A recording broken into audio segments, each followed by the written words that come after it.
માનીએ છીએ અને ખાસ અમારી માતાઓને પણ યાદ કરીએ છીએ કે જો એમને આ જન્મ આપ્યો અને ફોજની સેવાના માટે તો એમને મોકલ્યા, ત્યારે ખાસ અમારી આ બંને માતાઓ એમના જીવનના માટે પણ પ્રભુનો આભાર માનીએ છીએ અને એમના સ્વાદ પણ થકી આજે પ્રભુની સેવામાં અમે છીએ, ત્યારે તેઓ બંને અમારી માતાઓને પણ ખાસ અમે આભાર માનીએ છીએ અને તેઓના જીવનના માટે પ્રભુની મહિમા આપીએ છીએ. એ સાથે વિજયભાઈ અમારી કાત્મિક માતા છે, ત્યારે તેઓના માટે પણ પ્રભુનો આભાર માનીએ છીએ અને પ્રભુની સ્તુતિ કરીએ છીએ અને પ્રભુ એમને વધુ આશીર્વાદિત કરે. એ સાથે આપણા આત્મિક ડિવિઝન આત્મિક માતા જૈન સભાના માટે પણ પ્રભુનો આભાર માનીએ છીએ અને પ્રભુ એમને પણ વધુ કૃપા અને આશીષ આપે અને આપણા બધાના જીવન દ્વારા પ્રભુને મહિમા મળે. હવે આ સમય એ પ્રભુના વચનોનો છે અને જે જૈન સભાના સમય આપીશું તેઓ પ્રભુનું વચન આપવા માટે લાવશે.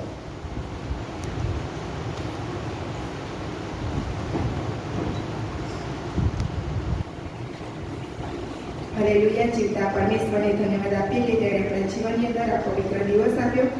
તેના મહેમાને માટે તેણે આપણને અહીંયા જે તે એકત્રિત કર્યા છે, ત્યારે જીવતા પરમેશ્વરનો આ સમય આભાર માનતા હું દરેક માતાઓને વિશ કરું છું, શુભેચ્છા પાઠવું છું. હેપી મધર્સ ડે દરેકને.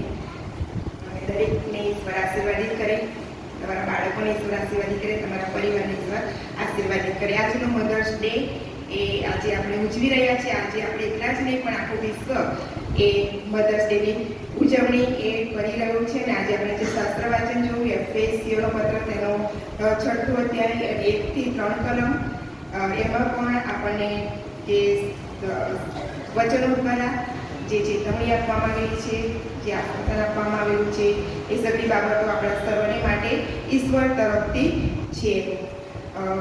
મે મહિનાનો બીજો રવિવાર એટલે કે મધર્સ ડે. દર વર્ષે આપણે મે મહિનાના બીજા રવિવારને મધર્સ ડે તરીકે આપણે ઉજવીએ છીએ.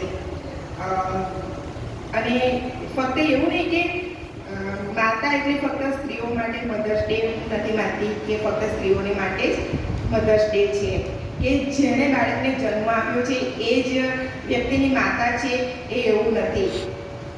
પણ બાળકના ઉછેરને માટે જે વ્યક્તિ તેનામાં ભૂમિકા ભજવે છે એ દરેક એ બાળકને માટે એ એની માતા છે. આજના સમયની અંદર આપણે જોઈએ તો માતા પિતા બાળકો જે છે એ નોકરી કરવા જતા હોય છે અને એમના નાના બાળકો હોય છે, તો તેમની પાછળ તેમનો ઉછેર કરવામાં કોનો હાથ હોય છે? કદાચ દાદા દાદીનો હોય કે નાના નાનીનો હોય. એટલે એમના ઉછેરવામાં જેમનો ફાળો છે એ પણ એમની માતા છે, ચાહે પિતા હોય, ચાહે પુરુષ હોય કે ચાહે સ્ત્રી હોય, દાદા હોય કે દાદી હોય. ઘણી વખત પરિવારોની અંદર એવું પણ પ્રસંગો બનતા હોય છે કે માતા પ્રભુની પાસે ચાલી જાય અને એ બાળકોની તમામ જવાબદારી એ પિતા એ કરતા હોય છે. બાળકોનું તમામ જે ઉછેર કરવાનું એ જવાબદારી એ પિતાની ઉપર આવી જાય છે અને પિતાઓ પણ એ જવાબદારીને માતાની તુલનામાં રહીને એ રીતે બાળકોનો એ ઉછેર કરતા હોય છે.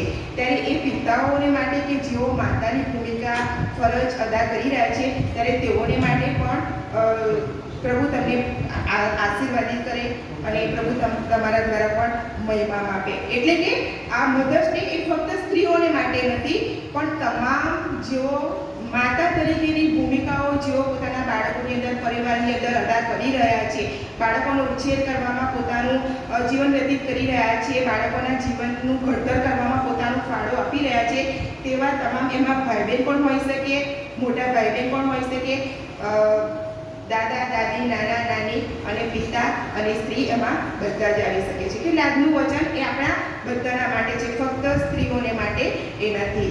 અને આ જે મધર્સ ડે છે એની શરૂઆત હું તમને કહું, એની હિસ્ટ્રી જો તમને કહેવામાં આવે તો 1858માં આન્ના જાર્વિસ નામની એક દીકરી હતી અને એની માતા જે હતી અને એની માતાએ મધર્સ ડે વર્ક ક્લબની એ સ્થાપના કરેલી હતી. Mothers day work club. અને એ આન્ના જાર્વિસની જે માતા હતા એ આ મધર્સ ડે વર્ક ક્લબ ચલાવતા હતા અને એ વર્ક ક્લબ દ્વારા તેઓ અમુક ભંડોળ, અમુક નાણાં આ ક્લબની અંદર તેઓ એકત્ર કરતા હતા અને એ નાણાં તેઓ બીમાર લોકોને માટે એકત્ર કરતા હતા. એમના સ્વાસ્થ્યને માટે, એમના ખોરાકને માટે તેઓ એકત્ર કરીને સમાજને હિત લગતી જે કાર્ય છે એ કામ કરતા હતા. એટલે બહુ મધર્સ ડે વર્કશોપ એ શરૂઆત કરવામાં આવતી અને એમાં સમાજને લગતું હિત લગતું સમાજ પરિવર્તનને લગતું કાર્ય આ ક્લબ દ્વારા એ આજના 40ની માતા દ્વારા કરવામાં આવતું હતું. અને સમય જતાં આ જે આજના 40 હતી એની માતા એ મે મહિનાના બીજા રવિવારે એ મૃત્યુ પામ્યા.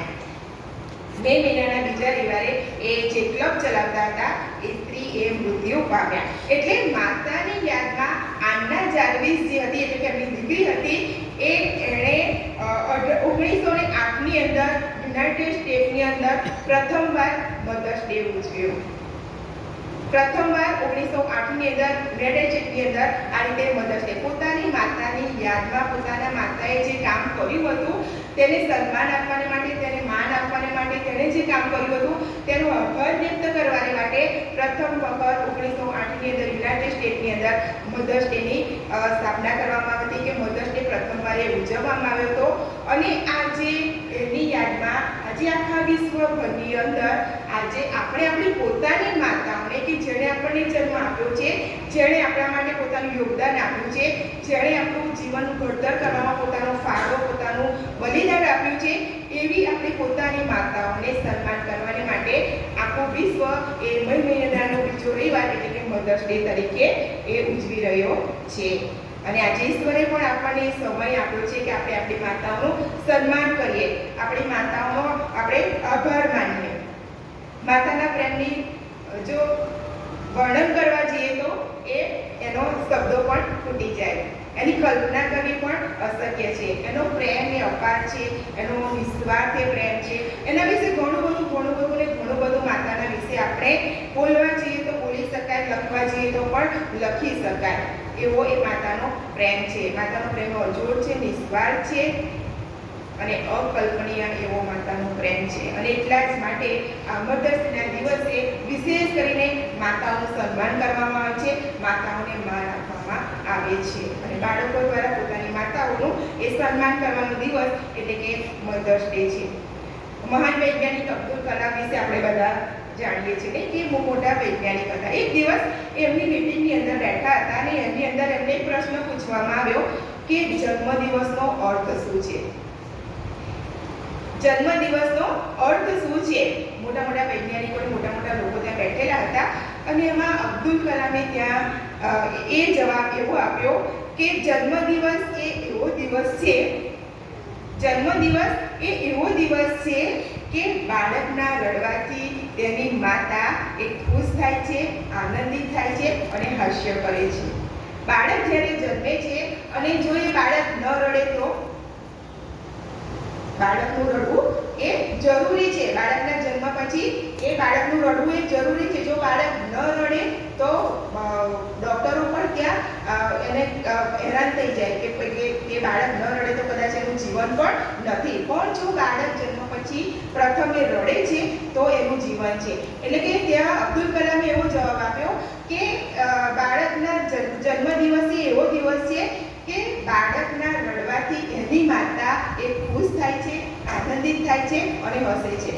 પણ ત્યાર પછી એવો કોઈ દિવસ આવતો નથી કે પોતાના બાળકના રડવાથી માતા ખુશ થાય. ત્યાર પછીનો કોઈ દિવસ એવો નહીં આવે કે પોતાનું બાળક રડતું હોય તો માતા ખુશ થાય, પોતાનું બાળક દુઃખી હોય તો માતા ખુશ થાય, પોતાનું બાળક જો નિરાશ હોય તો માતા ખુશ થાય, પોતાનું બાળક જો મુશ્કેલીમાં હોય તો માતા ખુશ થાય. ફક્ત એક જ એવો દિવસ હોય છે કે જેના રડવાથી માતા ખુશ થાય છે અને એ કહે છે કે જન્મદિવસનો એ અર્થ છે. અને જ્યારે બાળકોના જીવનની અંદર મહત્વપૂર્ણ ભૂમિકા ભજવનાર એ માતા છે. બાળકોના જીવનની અંદર એ સખત મહેનત કરનાર વ્યક્તિ એ માતા છે. અને આપણા જીવનની અંદર ઈશ્વરે આવું યોગદાન આપનારી માતાઓને ઓળખવાનો, તેમની પ્રશંસા કરવાનો દિવસ એટલે કે મધર્સ ડે. આપણી માતાઓને માન આપવાનો, સન્માન કરવાનો, તેમણે આપણા માટે જે બલિદાન આપ્યું છે એ વ્યક્ત કરવાનો દિવસ એટલે કે એ મધર્સ ડે છે. માતાના પ્રેમ વિશે આપણે જોઈએ તે આપણને હૂંફ આપે છે, આપણનું સન્માન કરે છે, આપણું જતન કરે છે, આપણી પડખે ઊભી રહે છે, આપણી દુઃખ લાગણીઓ દરેક બાબતો આપણે જણાવ્યા અગાઉ તે સમજી જાય છે કે મારું બાળક ખુશ છે કે દુઃખી છે. દરેક બાબતો આપણે જણાવ્યા અગાઉ એ પોતે એ સમજી જાય છે. હમણાં જુનિયર ક્લાસ કહ્યું એમાં પણ એમને કહું કે માતા એ શિક્ષક છે, એ અમારો મિત્ર છે. માતા એ ફક્ત માતા જ નથી, પણ એ મિત્ર પણ છે, એ શિક્ષક પણ છે, એ માર્ગદર્શક પણ છે. તમામ પ્રકારની જે ભૂમિકાઓ છે બાળકના જીવનની અંદર અદા કરનાર વ્યક્તિ હોય તો એ ફક્ત ને ફક્ત એ માતા જ છે. એનામાં કરુણા છે, એનામાં દયા છે, એનામાં લાગણી છે, અને બાળક ઉછેર કરવામાં એ પૂરા નિસ્વાર્થ ભાવથી એ પોતે એ બાળકનો ઉછેર કરે છે, અને એટલા જ માટે મધર્સ ડેની ઉજવણી કરવામાં આવે છે. બાઇબલ તરફ જો આપણે નજર કરીએ તો બાઇબલની અંદર 300 વાર મા શબ્દ લખવામાં આવેલો છે, અને બાઇબલની અંદર ઘણી બધી માતાઓનો પણ ઉલ્લેખ કરવામાં આવેલો છે. ઘણી બધી માતાઓ વિશે આપણે જાણીએ છીએ. હમણાં પાયારે પણ ગીતો ગાયું હન્ના વિશે અને મરિયમ વિશે. નહીં, એ માતાઓ હતી. બાઇબલની અંદર ઘણી બધી માતાઓ વિશે લખવામાં આવેલું છે, અને એમાં થોડીક માતાઓ વિશે હું તમારે વર્ણન કરવા જઈ રહી છું. એમાં પ્રથમ માતા જો આપણે કહી શકીએ તો એ છે કે એલિઝાબેથ. લુકની લખેલી સુવાર્તા તેનો 1લો અધ્યાય અને 1 થી 17 કલમ. અને એ એલિઝાબેથ એ તો કે છે કે ઈશ્વરની રાહ જોનાર માતા હતી. ઈશ્વરની રાહ જોનાર, ઈશ્વરમાં રાહ જોનાર માતા હતી. બાઇબલમાં લખવામાં આવેલું છે. જો લુક 1:1 થી 17 ની અંદર એની અંદર આખી સ્ટોરી પણ લખવામાં આવેલી છે. હું તમને ટૂંકમાં જણાવું તો એલિઝાબેથ એ જખારિયાની એ પત્ની હતી, અને યોહાન બાપ્તિસ્માની એ માતા હતી. અને કે જે જખારિયા અને એલિઝાબેથ એ બંને પતિ પત્ની હતા. બંને દેવની આગળ ન્યાયી હતા, અને પ્રભુની આજ્ઞાઓ પ્રમાણે, વિધિઓ પ્રમાણે તેઓ ચાલતા હતા. તેઓ જીવન જીવતા હતા, અને બાઇબલમાં લખેલું છે કે તેઓ ઘરડા હતા, તેમને સંતાન નહોતું. પણ જ્યારે જખારિયાનો પ્રભુની આગળ પ્રભુ મંદિરની અંદર ધૂપ ચડાવવાનો વારો હતો, એ સમયે જ્યારે જખારિયા પ્રભુ મંદિરની હતો ત્યારે કે છે તેની બાજુમાં દૂત આવીને ઊભો રહે છે, અને તેને વધામણી આપે છે, અને તેને કહે છે કે દૂતે તેને કહ્યું કે તારી પત્ની એલિઝાબેથને દીકરો થશે, ને તું તેનું નામ યોહાન પાડશે. આ વધામણી દૂત દ્વારા તેના ઘરડા હતા, પણ દૂત દ્વારા તેમને આ વધામણી આપવામાં આવે છે, અને સમય જતાં એલિઝાબેથ ગર્ભવતી બને છે, અને તેને યોહાન રૂપી દીકરાનું દાન મળે છે. પણ આ દીકરો યોહાન એ કહે છે કે ઈસરાયેલના ઘણા વંશજોને તેઓના દેવ પ્રભુ તરફ ફેરવશે. આ યોહાન દ્વારા ઈસરાયેલના વંશજોને પોતાના દેવ પ્રભુ તરફ ફેરવવાનું કાર્ય એ પોતાના એલિઝાબેથ કરે. એટલે કે જે યોહાનનો ઉછેર છે એ પ્રભુમાં થાય છે. આ જે માતાઓ છે એ પ્રભુનો બીક રાખનારી માતા હતી, પ્રભુનો ભય રાખનારી માતા હતી. પોતાના બાળકોને ઈશ્વર માટે સમર્પિત કરનાર એવી માતાઓ એ બાઇબલની અંદર આપણને દર્શાવવામાં આવેલી છે. ત્યારબાદ આપણે જોઈએ તો યકોબે એના વિશે જો આપણે જોઈએ તો એ તો કે છે પુત્રને માટે એણે પોતાનું બલિદાન આપ્યું. કોણ છે? મૂસાની માતા. યાકોબે પુત્રને માટે એણે પોતાનો, આપણે બધી સ્ટોરી આપી નિર્ગમન તેનો 1લો, 2જો અને 3જો અધ્યાય જો તમે આખો વાંચો તેની અંદર તમને આખી સ્ટોરી, આખી વાર્તા એના વિશે તમને જાણવા મળશે. મૂસાના વિશે સઘળું ઘણું બધું તમને ત્યાં જાણવા મળશે. ત્યાં પણ કહે છે કે ફારૂક રાજા દ્વારા એવો ફરમાન બહાર પાડવામાં આવ્યું હતું કે દીકરો જન્મે તો તેને મારી નાખો, અને દીકરી જન્મે તો તેને જીવતી રહેવા દેવી. પણ કહે છે કે ત્યાં દાઈઓ જે જન્મ આપવાના જે દાઈઓ હોય તે લોકો કહે છે કે પ્રભુનું બીક રાખનારી એવી હતી, અને તેઓએ એવું કર્યું કે દીકરાઓને મારી ન નાખ્યા. રાજાનું ફરમાન હતું છતાં પણ દીકરાઓને મારી ન નાખ્યા. અને જ્યારે રાજાએ આ જાણ્યો કે દીકરાઓને મારી નાખવામાં નથી આવતા, ત્યારે ફરી એવું ફરમાન બહાર પાડ્યું કે જો દીકરો જન્મે તો તેને નદીમાં ફેંકી દેવો, અને દીકરી જન્મે તો તેને જીવતી રહેવા દેવી. નિર્ગમનનું પુસ્તક એની અંદર આ બધી બાબતો લખવામાં આવેલી છે. અને ત્યાં કહે છે કે મૂસાનો જન્મ થાય છે, અને મૂસા તો દેખાવે સુંદર બાળક હતું, બહુ સુંદર એવો બાળક હતું, અને એને 3 માસ સુધી તેને ઘરમાં સંતાડી રાખવામાં આવે છે. કારણ કે ફરમાન હતું કે દીકરો જન્મે તો મારી નાખવામાં આવે, અથવા તો તેને નદીમાં ફેંકી દેવામાં આવે. પણ 3 માસ સુધી એ મૂસાને ઘરમાં સંતાડી રાખવામાં આવે છે. પણ 3 માસ પછી એને સંતાડી રાખવું એ અઘરું અને અશક્ય હોવાને કારણે એ મૂસાની માતા જે યકોબે હોય છે એ કહે છે કે એક ટોપલી બનાવે છે, એની ઉપર માટીનો લેપ કરે છે, અને પછી એને નદીમાં એ મૂસાને મૂકી આવે છે. અને ત્યાં રાજાની કુંવરી એ આવીને જોવે છે કે આ બહુ સુંદર બાળક છે, અને પોતાના ઘરે લઈ જાય છે. અને ત્યાં મૂસાનો પસંદગી એ ઈશ્વર કરવામાં આવે છે. મૂસાની પસંદગી ત્યાં ઈશ્વર કરે છે. શેના માટે કરે છે? કે ઇસ્રાએલ પુત્રો જે ગુલામીમાં વિલાપ કરતા હતા તેમને છોડાવવા માટે ઈશ્વર એ મૂસાની પસંદગી કરે છે. અને ઈશ્વરે મૂસાને કહે છે કે મારા લોકો ઇસ્રાએલ પુત્રોને કાઢી લાવવા માટે હું તને ફારૂનની પાસે મોકલું છું. અને ત્યાં મૂસાની પસંદગી એ ઇસ્રાએલ પુત્રોને ગુલામીમાંથી છોડાવી લાવવા માટે ત્યાં કરવામાં આવેલી છે. એટલે કન્યા યાકોબનું જે પુત્રને માટે તેણે બલિદાન આપ્યું, એના પુત્રને માટે તેણે જે સ્વાર્પણ કર્યું એ બાબત અહીંયા તેની માતાની અંદર આપણે જોઈએ છીએ. હન્નાને માટે પણ આપણે જોઈએ કે બાળ સમુએલ એ ઘણી પ્રાર્થનાઓ કરવાથી તેને એ સમુએલ પ્રાપ્ત થાય છે. અને એ કહે છે કે એ જીવે ત્યાં સુધી એ હન્ના એ પોતાના બાળકને કહે છે કે ઈશ્વરને અર્પણ કરી દે છે. ઈશ્વરની માતા મરિયમ એમના વિશે પણ આપણે જાણીએ છીએ નહીં કે ઈસુની માતા માથે લખેલી સુવાર્તા તેનો પહેલો અધ્યાય 21મી કલમની અંદર ત્યાં પણ એ પ્રમાણે લખવામાં આવ્યું છે. ત્યાં દૂતે આવીને દર્શન દીધું અને તેને કહ્યું કે તને દીકરો થશે અને તું તેનું નામ ઈસુ પાડશે. અને એ દીકરો એ ઈસુ કહે છે કે પોતાના લોકને તેઓના પાપથી ટાળશે. મરિયમનું પણ અહીંયા ભવ્ય બલિદાન આપણે અહીંયા જોઈ શકીએ છીએ. ત્યારબાદ યોહાન તેનો 19મો અધ્યાય 25 અને 27 ની અંદર તમે જુઓ તો ત્યાં પ્રભુ ઈસુ ખ્રિસ્ત જ્યારે વધસ્તંભ પર હતા અને ત્યારે વધસ્તંભ ઉપરથી એ પોતાની માતા મરિયમને ત્યાં પોતાના પગ આગળ એ જુએ છે. પ્રભુ ઈસુ ખ્રિસ્ત વધસ્તંભ પર હતા, પોતાની માતા એ ત્યાં નીચે છે. અને ત્યારે પોતાના એક અધિકાર તરીકે તેમને લાગણી થાય છે કે પોતાની માતાનું હવે કોણ, પોતાની માતાનું હવે કોણ. અને ત્યારે એના જે શિષ્ય હતો, મરિયમની પાસેમાં ઉભો રહેલો જે શિષ્ય હતો એ શિષ્યને પ્રભુ ઈસુ ખ્રિસ્ત વધસ્તંભ ઉપરથી એ પ્રમાણે કહે છે કે જો તારો દીકરો અને જો તારી માં, એટલે કે પોતાની માતાની જે જવાબદારી છે, પ્રભુ ઈસુ ખ્રિસ્ત એક પુત્ર તરીકે પોતાની માતાની લાગણી થાય છે કે મારી માતાનું કોણ. અને એટલા માટે પોતાના શિષ્યને પોતાની માતાની જવાબદારી સોંપે છે. અને શિષ્ય પણ પોતાની પ્રભુ ઈસુની જે માતા છે તેમને લઈને એ પોતાના ઘરે એ ચાલે છે. એટલે કે માતા અને પુત્ર વચ્ચેનો, માતા અને બાળકો વચ્ચેનો જે લગાવ છે, જે પ્રેમ છે, જે દર્શન છે એ બાઇબલની અંદરથી જ આપણને શીખવા મળે છે. એ બાઇબલની અંદરથી જ આપણને જાણવા મળે છે. ત્યારબાદ જો આદમ અને હવાના વિશે આપણે વિચારીએ તો હવાને ઈશ્વરે કેવો આશીર્વાદ આપેલો હતો? હવાને ઈશ્વરે સર્વ સજીવની માતાનો આશીર્વાદ આપેલો હતો. આપણે કદાચ એક બાળક હોય, બે બાળક હોય કે 5 બાળકો હોય, પણ હવાને ઈશ્વરે કહે છે કે સર્વ સજીવની માં એનો આશીર્વાદ આપેલો હતો. ઉત્પત્તિ 3:20 લખવામાં આવ્યું છે. અને તે માણસે પોતાની પત્નીનું નામ હવા એટલે કે સજીવ પાડ્યું, કેમ કે તે સર્વ સજીવની માતા હતી. હવા એ પૃથ્વીની સર્વપ્રથમ માતા, પૃથ્વીની સર્વપ્રથમ સ્ત્રી અને પૃથ્વીની સર્વપ્રથમ એ પત્ની હતી.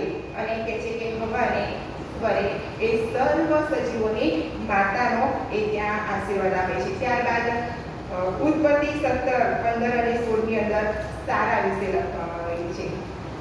સારા, અને ત્યાં એ પ્રમાણે કહે છે કે પછી દેવે ઇબ્રાહીમને કહ્યું કે તારી સ્ત્રીનું નામ સારાઈ ન કહે પણ સારા થશે, અને હું તેને આશીર્વાદ દઈશ અને તે કેવી માતા થશે?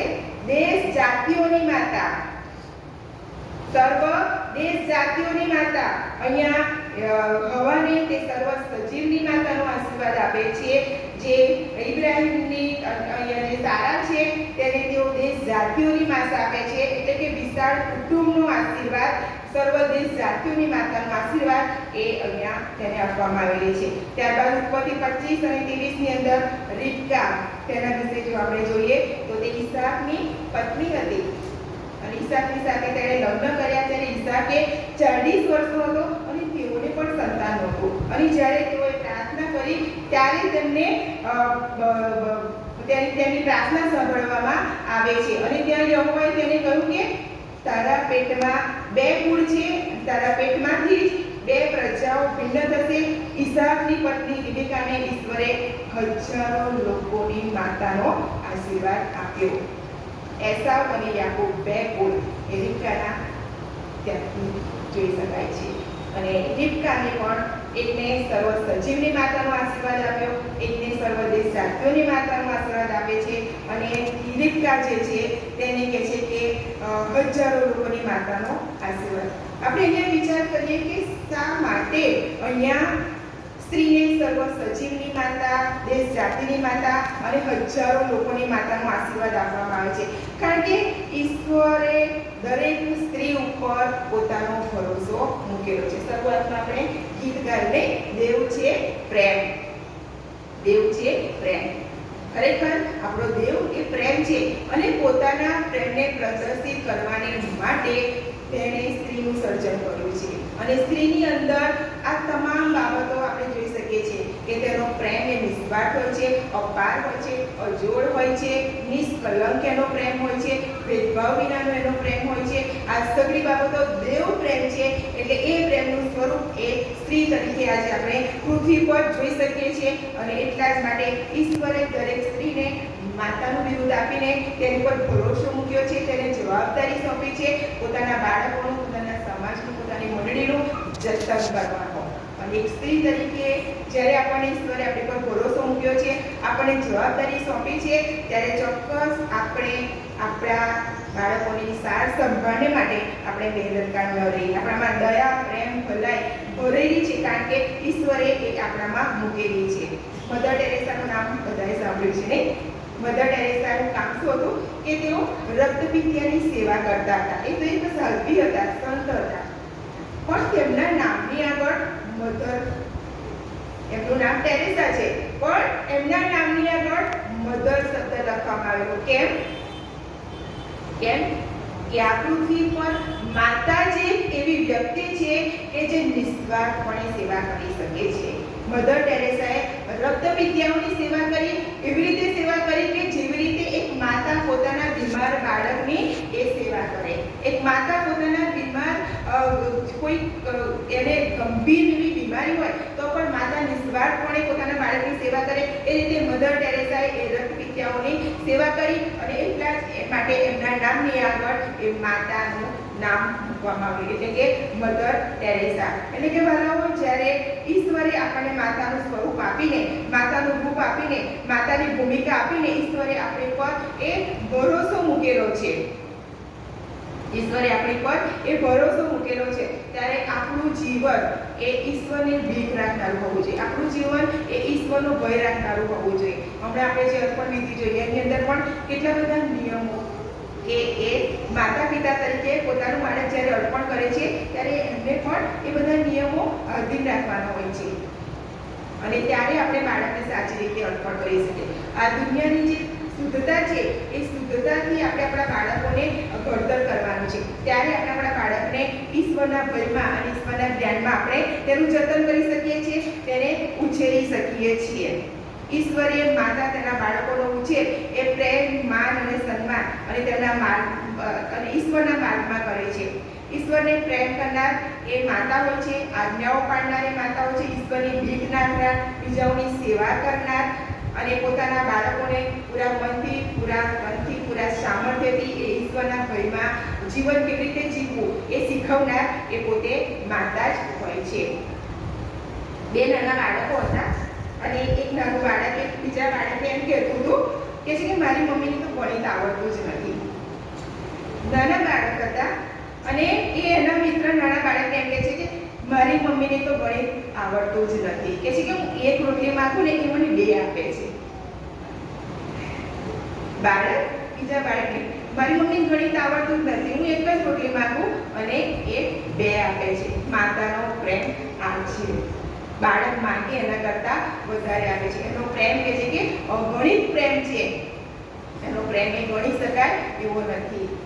ત્યારે એ પોતાના બાળકોને એ ખ્રિસ્તમાં ઉછેર કરનાર એવી માતા હોય છે, જે પ્રભુમાં ચાલનારી માતા છે, જે પ્રભુનું ભીખ રાખીને ચાલનારી માતા છે, જે પ્રભુની આજ્ઞાઓ પાડનાર માતા છે.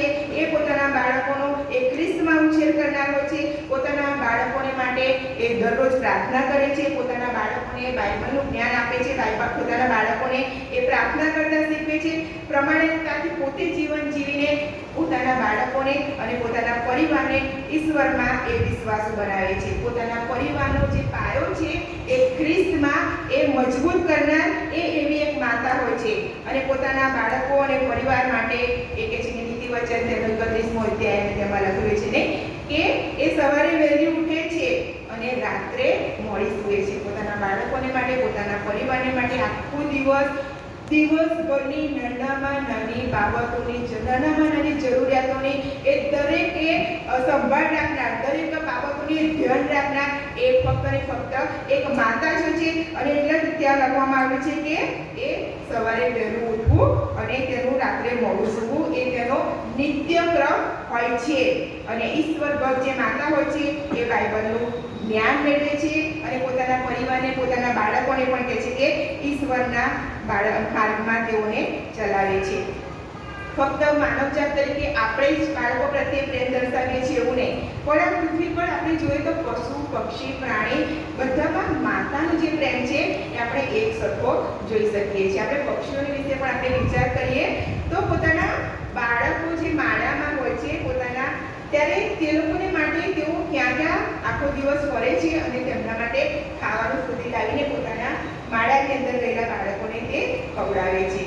એ પણ એક માતાનો પ્રેમ છે. એટલે માતાનો પ્રેમ પશુ, પક્ષી કે માનવજાત દરેકની અંદર ઈશ્વરે એક સરખો મૂકેલો છે. અને એટલા જ માટે માતાનો પ્રેમ કહે છે કે અપાર હોય છે.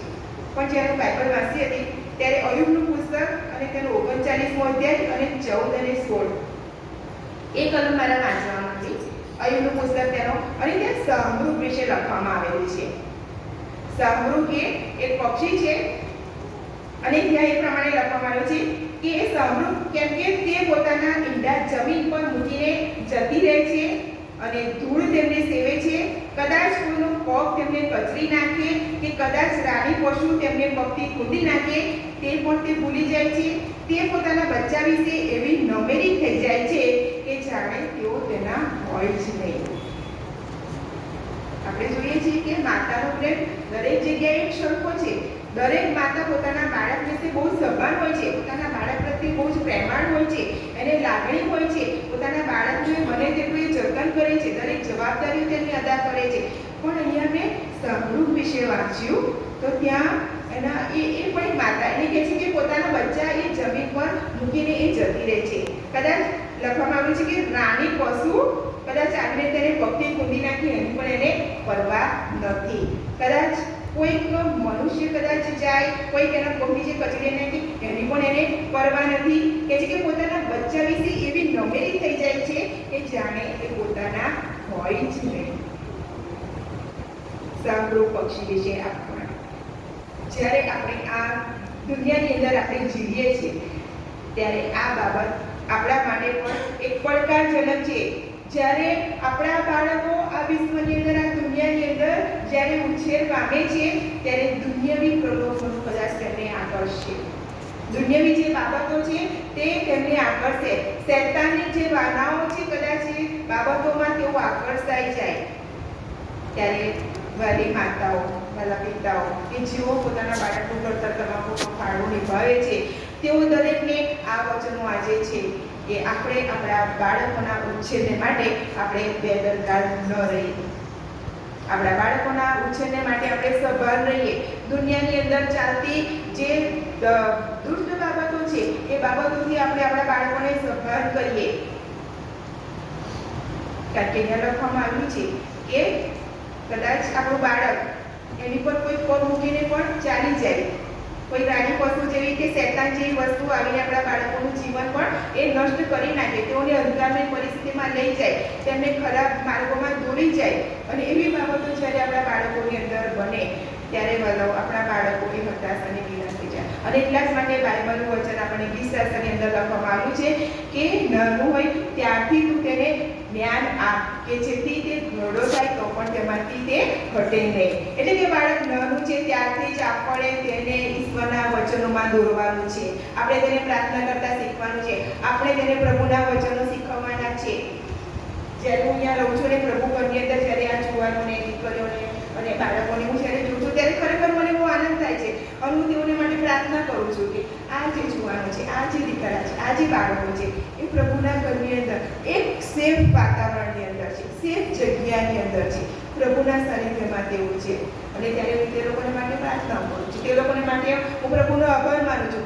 અને એમાં માતા પિતાઓને માટે પણ હું આભાર માનું છું કે તમે તમારા બાળકોને આજે આ જગ્યા ઉપર તમે લાવ્યા છો, આ બાળકોને તમે આ શિક્ષણ આપ્યું છે. અને ત્યારે આ બાળકો આજે પ્રભુની સંગતતામાં છે, પ્રભુના સાનિધ્યમાં છે, પ્રભુની સ્તુતિમાં છે. અને પ્રભુને તેઓ ઓળખીને પોતાનું જીવન એ પ્રભુમય, પ્રભુના બીકમાં એ કાઢવાને માટે તેઓ પ્રયત્ન કરી રહ્યા છે. અને એટલા જ માટે આ દુનિયાવી જે બાબતો છે એના વિશે આપણે દરેક માતા પિતાઓ આપણે અજાણ નથી, આપણે જાણીએ છીએ, મારે વર્ણન કરવું નથી. પણ આપણા બાળકોને કોઈ કચરી ન નાખે, આપણા બાળકોનો કોઈ શિકાર ન બની જાય, એના માટે આપણે સભાન થઈને આપણા બાળકોને આપણે પ્રભુના ભયમાં અને પ્રભુને બીકમાં આપણે તેમનો ઉછેર કરીએ. અને એટલા જ માટે મેં આજનું શાસ્ત્ર વાંચન લખ્યું છે કે છોકરા પ્રભુમાં તમારા મા બાપની આજ્ઞાઓ માનો, કેમ કે એ યથાયોગ્ય છે. તારા બાપનું તથા તારી માનું સન્માન કર, તે પહેલી અને વચનની આજ્ઞા છે. એ સારું કે તારું કલ્યાણ થાય અને પૃથ્વી પર એ તારું આયુષ્ય થાય. બાળકો, જ્યારે તમે તમારા મા બાપની આજ્ઞાઓ માનો છો, બાળકોને તમે તમારા માતા પિતાને અધીન થાવ છો, ત્યારે પૃથ્વી પર તમે આશીર્વાદિત થાવ છો અને તમારું આયુષ્ય એ લાંબુ થાય છે. અયુબના જીવનમાં આપણે જોઈએ તો અયુબની ઉપર જ્યારે શૈતાનિક પરીક્ષણ કરવામાં આવ્યું ત્યારે તમે ત્યાં જુઓ તો અયુબની પત્ની એ ત્યાં વિશ્વાસુ માલુમ પડતી નથી. અયુબની પત્ની એ ત્યાં વિશ્વાસુ માલુમ પડતી નથી. જ્યારે તેની પર પરીક્ષણ આવે છે અયુબ પર, ત્યારે અયુબની પત્ની અયુબને એ પ્રમાણે કહે છે કે તારા દેવને શ્રાપ આપ અને મરી જા. અને ત્યારે અયુબ એ પ્રમાણે જવાબ આપે છે કે શું આપણે આપણા દેવ તરફથી, આપણે આપણા ઈશ્વર તરફથી ફક્ત સુખ જ સ્વીકારીએ, દુઃખ ન સ્વીકારીએ? અહીંયા આપણે જોઈ શકીએ છીએ કે અયુબની પત્ની એ ત્યાં વિશ્વાસુ માલુમ પડતી નથી. અને ત્યાં અયુબના પુસ્તકની અંદર લખવામાં આવે છે કે અયુબ દર વર્ષે પોતાના જે બાળકો છે તેઓને તે મિજબાની આપતો હતો. પોતાના ઘરેથી પોતાના તમામ બાળકોને તે એકઠા કરીને વર્ષમાં એકવારથી તેઓને મિજબાની આપતો હતો. તેઓ ખાતા પીતા અને આનંદ કરતા હતા. પણ ત્યાર પછી અયુબ પોતે એ ઘૂંટણે પડીને ઈશ્વરની આગળ એ પ્રાર્થના કરતો હતો. કેમ કે કદાચ પોતાના બાળકોએ કંઈક પાપ કર્યું હોય તો એમને માટે, એ બાળકોને માટે અયુબ એ ઘૂંટણે પડીને પ્રાર્થના કરીને ઈશ્વરને કદાચ તેમણે કોઈ પાપ કર્યું હોય તો તેમને માફ કરવામાં આવે. ત્યારે માતા પિતા તરીકે મધર્સ ડે એ આપણા બધાને માટે છે. આપણે આપણા બાળકોને માટે ઈશ્વરની આગળ આપણે ઘૂંટણે પડીએ. આપણું બાળક એ અત્યારે વિશ્વની અંદર કદાચ એ પરદેશમાં રહેતું હોય કે આપણી પાસે હોય, પણ વિશ્વની અંદર જ્યાં કંઈ પણ છે કદાચ આ વિશ્વની અંદર એ સેફ નથી. પણ દરરોજ ને દરરોજ એ આપણી ફરજ થવી પડે છે, અયુબની માફક આપણી ફરજ થઈ પડે છે કે આપણે આપણા બાળકોને માટે દરરોજ એમના પાપોને માટે આપણે ઈશ્વરની પાસે માફી માંગી લઈએ કે કદાચ મારું બાળક બહાર ગયું છે, કદાચ એનાથી કંઈ પાપ થઈ ગયું હોય તો ઈશ્વર તેને માફ કરો. ચોક્કસ એ ઈશ્વર આપણને, આપણા બાળકોને એ આશીર્વાદિત કરશે. અને ચોક્કસ જે સર્વદેશ જાતિઓનો આશીર્વાદ, હજારો લોકોની માતાનો આશીર્વાદ અને સર્વ સજીવોની માતાનો આશીર્વાદ એ આપ્યો છે, એ આશીર્વાદ એ ઈશ્વર આપણને પણ આપશે. છોકરાઓને છોકરા જેવાનો આશીર્વાદ એ ઈશ્વર આપણને આપશે. પણ ક્યારે? કે આપણે ઈશ્વરીય માતા બનવાનું છે, આપણે ગોડલી મધર બનવાનું છે. આપણે વિશ્વની માતા બનવાનું નથી. આપણા બાળકો વિશે આપણે સભાન રહીએ, આપણા પરિવાર વિશે આપણે સભાન રહીએ. માતા અને પિતા બંને તરીકે જ્યારે આપણે બાળકોનું જતન અને રક્ષણ કરીએ છીએ ત્યારે કહે છે કે વિધિ વચનમાં કહે છે કે તે પોતાના ઘરના દરેક હિલચાલની એ તપાસ રાખે છે. ત્યારે આપણે આપણા બાળકોને દરેક રીતે, દરેક બાબતોમાં પ્રભુમાં આપણા બાળકો, આપણું પરિવાર કેવી રીતે મજબૂત બને કે જેથી કરીને આપણો ધર્મ, આપણી દેશ જાતિ એ પ્રભુમાં ઉચકાય અને આપણા પરિવાર દ્વારા એ ઈશ્વરને મહિમા મળે. અને ઈશ્વર તમે બધાને પુષ્કળ આશીર્વાદિત કરો. મને સાંભળી તેના માટે દરેકનો પુષ્કળ, દરેક માતાઓને ઈશ્વર આશીર્વાદિત કરે, દરેક બાળકોને ઈશ્વર આશીર્વાદિત કરો. આમીન. બહુ સુંદર અને અદ્ભુત વચનના માટે ખાસ વિડીયો વિલિયમ જે છે એ સભાનો આભાર માનીએ છીએ. અને બહુ સુંદર એવી બાબતો ધાર્મિક રીતે આપણે માતાઓ તરીકે વૃદ્ધિ પામી અને બહુ સુંદર વચનના માટે ખાસ વિજયભાઈ આભાર માનીએ છીએ. અને જ્યારે આ વચનના પ્રકાશમાં એક માતા તરીકે આપણા જીવનને મૂકીએ છીએ તો ચોક્કસ એક સ્ત્રી ઘરને તારે છે અને ડુબાડે પણ છે એવું કહેવત છે. તો આ બહુ મહત્વની બાબતો જ્યારે શીખવવામાં આવી છે ત્યારે વચનના પ્રકાશમાં આપણે ચાલીએ અને ચોક્કસ પ્રભુ આપણે એ આશીર્વાદ પ્રાર્થના કરીએ અને આપણો મસ્તકો પ્રભુની આગળ નમાવીએ. પ્રભુ મેં આભાર માનીએ છીએ આજના દિવસથી તમારી કૃપાના માટે. તમારા સેવિકાની મારફતે જે અદ્ભુત વચન પ્રભુ તમે અમને આપ્યું છે અને પ્રભુ જે માતાઓના સંબંધમાં પ્રભુ તમે જે શિક્ષણ એમની દ્વારા દરેક માતાઓના માટે, બાળકોના માટે અને મારા બધાના માટે પ્રભુ તમે પૂરું પાડ્યું છે ત્યારે અમે ખાસ આભાર માનીએ છીએ. દરેક માતાઓને એ જવાબદારી પ્રભુ સોંપવામાં આવ્યું છે અને તમે અપેક્ષા અને આશા રાખો છો કે દરેક માતાઓને સોંપેલી એ જવાબદારીઓમાં તેઓ ઈશ્વરની આધીનતામાં રહીને એ બાળકોનો અને કુટુંબનો ઉછેર કરે અને ત્યાં સુધી આ જગતની તમામ અમારી જે માતાઓ છે તમે એમની મદદ કરી છે, સહાય કરી છે, કૃપા આપી છે, તમારું સામર્થ્ય આપ્યું છે. તમારા વિશ્વાસમાં રહીને એમણે પોતાની જવાબદારીઓ બહુ સારી રીતે પ્રભુ નિભાવી છે. પ્રભુ અમે આભાર માનીએ છીએ. અમારી પ્રાર્થના છે વધુ ને વધુ તમારી કૃપા અને તમારું સામર્થ્ય દરેક માતાઓને પ્રભુ તમે આપો અને પ્રભુ તેઓ બાળકોનું સારું જતન કરે, બાળકોનું સારું આર્થિક રીતે પાલન પોષણ કરે અને બાળકો તમારામાં વૃદ્ધિ પામે અને તમારી સેવાના માટે પણ તૈયાર થાય અને તેઓ આત્મચિંતક બને એવી કૃપા માગીએ છીએ. દરેક બાળકો માટે પણ અમારી એ જ પ્રાર્થના છે કે દરેક બાળકોને પણ પ્રભુ તમારો આશીર્વાદ આપો. જગતમાં બાળકો છે ત્યારે પ્રભુ અમે ખાસ અઢેડથી પ્રાર્થના કરીએ છીએ. જગતમાં એવી ઘણી બધી બાબતો છે અને પ્રભુ શેતાન એકાશ નર્સની પહેલે દરેકને કરી જવાની શોધી રહ્યો છે ત્યારે અમારા બાળકો અને મારા જુવાન દીકરા દીકરીઓ આત્મિક જીવનોને પ્રભુ તમે આશીર્વાદિત કરજો અને એમના જીવનો દ્વારા, એમના કાર્યો દ્વારા, એમના વ્યવહારો દ્વારા, એમના વર્તનો દ્વારા, એમની અધીનતાઓ દ્વારા એ માતાઓની આંખોમાં હર્ષના આંસુ રહે અને દરેક માતાઓ બહુ આનંદિત રહે ત્યારે અમારી પ્રભુ પ્રાર્થના છે દરેક બાળકોને પ્રભુ તમે એવી કૃપા આપજો જેથી કરીને પ્રભુ બાળકો હંમેશા પોતાની માતાઓની આંખમાં હર્ષના આંસુ જુએ અને દ્વારા પ્રભુ તમને હજુ પણ કોઈ બાળકના કારણે માતા દુઃખી છે, એની આંખોમાં પ્રભુ દુઃખના આંસુઓ છે તો એવા બાળકો માટે પ્રભુ અમે પ્રાર્થના કરીએ છીએ. પ્રભુ એમના હૃદયો અને મનોને તમે બદલો અને પ્રભુ તમે એમને ઘરે પાછા લાવો અને પ્રભુ તેઓ તમારી સેવા માટે તૈયાર થાય.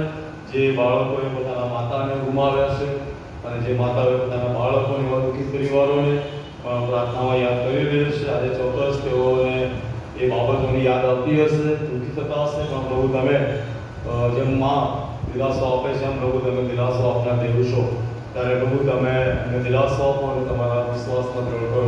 અહીંયા પેલા બધાને પ્રભુ તમારી આશીષ અને તમારી કૃપા આપો. અમારી મીડિયા સેન્ટર ફોર સાહિત્ય કુટુંબને પ્રભુ શ્રી ખ્રિસ્ત તમારા નામમાં આશીર્વાદિત કરો અને અમારી મંડળી રોજ રોજ તમારા મુસ્કાતી જાય એવી કૃપા અમે માગીએ છીએ. અમે બધા જ પ્રભુ તમારા પવિત્ર ભુજોમાં અમારા જીવનોને મૂકીએ છીએ. આ સગળું માગી તમારા મુક્તિદાતા પ્રભુ શ્રી ખ્રિસ્તના નામમાં સાંભળોને માન્ય કરો. આમેન. સર્વોપત એ હાલેલુયા. આપણે વારસ ગાઈશું ત્યારબાદ ડિવિઝન કમાન્ડર સાહેબ તેઓ છેલ્લા આશીષ વચન ઉચ્ચારશે. છેલ્લે થેન્ક યુ જીસસ આપણે વારસ ગાઈશું.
દેવ બાપનો પ્રેમ, પવિત્ર આત્માની દિવ્ય અને પ્રમાણ સંગત, શાંતિ તેનો આનંદ અને તેનો આશીર્વાદ આપણા પ્રત્યેકની સાથે, જગતભરના તેના પ્રત્યેક લોકોની સાથે અને જેઓ માતાઓને સન્માનિત થઈ છે પ્રત્યેક માતાઓની સાથે હાલથી સદા સર્વકાળ સુધી હોય.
Thank you, God bless you.